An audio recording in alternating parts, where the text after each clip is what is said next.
Hello, I'm sure you're all familiar with pulling up at your parking space, turning off your engine and opening the door to be greeted with that familiar beeping noise that tells you that you've left your lights on.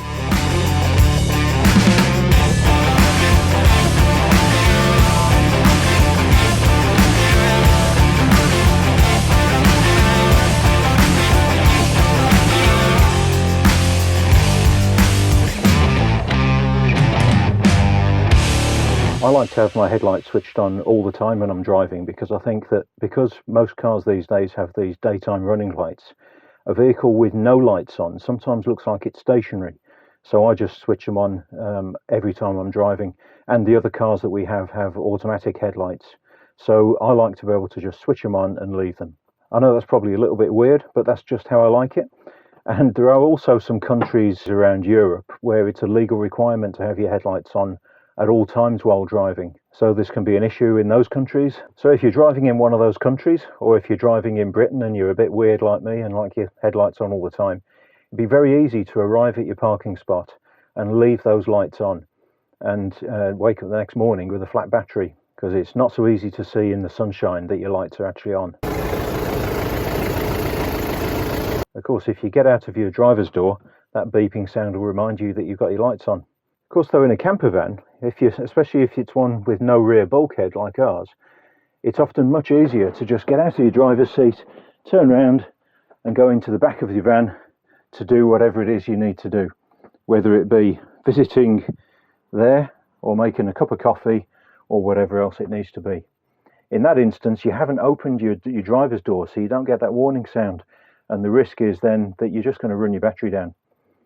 Luckily though, for sprinters, there is a little trick that they've got installed hidden in the menu systems, which can help with all this. Now, this is something which is installed in these vans that's set as a factory default in those countries where this is mandated by the law, but which, if you know where to look in the menu, you can actually turn on yourself. There's probably something similar for other makes of vans, but I haven't got one of those, I don't know, so I'm afraid you're just going to have to try and work that one out for yourselves. There are lots of different alternatives with these vans. They're all fitted with slightly different combinations of equipment. So I'll show you how it works on our van, and I've got a couple of extra pieces of information for some of the others. So let's dive in. Ours is a 2012 Sprinter 316, and it's quite well equipped with air conditioning in the cab and automatic transmission.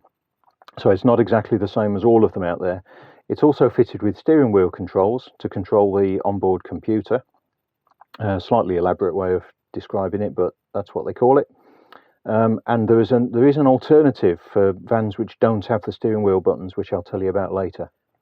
Incidentally, I recently had a recall letter from Mercedes telling me that this van needed its airbag changing. Our friendly local Mercedes commercial vehicle dealership sorted it out really quickly and replaced the centre of the steering wheel with a brand new airbag, and it actually came with new buttons as well.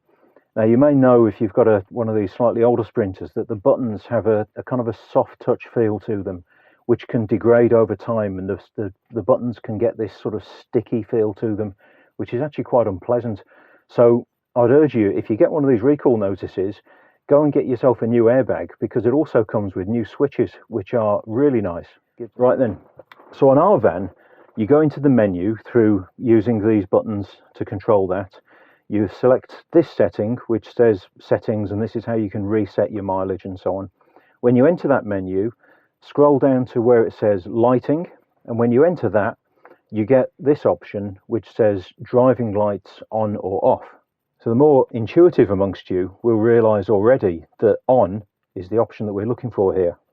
So that should be all you need to do to make your headlights come on whenever the engine's running. Our van also has a setting which is called key dependency, or key depend, and that's just on or off. And that is a system where if you share the driving, perhaps your husband has a different set of keys, you can actually sort of program it so that things like the mirror settings and other electronic settings in the van change to their settings if they use their own key.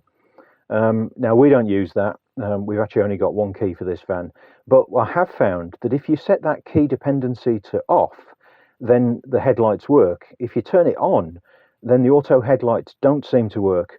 Not sure really why that is, but it might be something else that you need to check. Now, the manual does describe a couple of other ways of doing this. One of them describes this as headlamp mode, and it's set to, the options are either automatic or manual, and obviously automatic's the one that you want here. The other option is for vans which don't have the steering wheel buttons. For those, you'll find that in the instrument cluster next to the gauges there'll be a button labelled M, just the letter M, which is for menu. And the manual says that if you press that repeatedly with your ignition switched on, so ignition in setting number 2, press the M button repeatedly until the headlamp indicator light in the instrument cluster starts flashing, and then you should see the options on or off on the indicator on the menu on the dashboard. And using the plus and minus buttons in the instrument cluster, you select on or off, and that's how you would turn this system on for vans which don't have steering wheel buttons. So hopefully your van has one of these options and you can turn this on so that you'll always be legal in some of those countries which mandate this. In addition to that, you'll never have to turn your headlight switch again, so you'll never be at risk of leaving your headlights on. I'm not going to say you'll never run your battery down, because there's lots of other ways you can do that, but at least this is one more thing that you don't have to think about.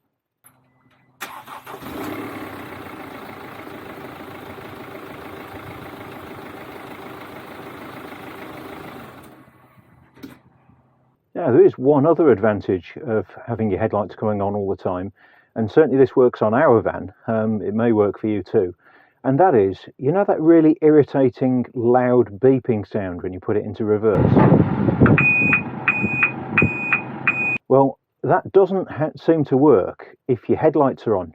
And so when your headlights are on all the time, that means it never comes on. I think they disable it when the headlights are on so that you don't disturb people at night.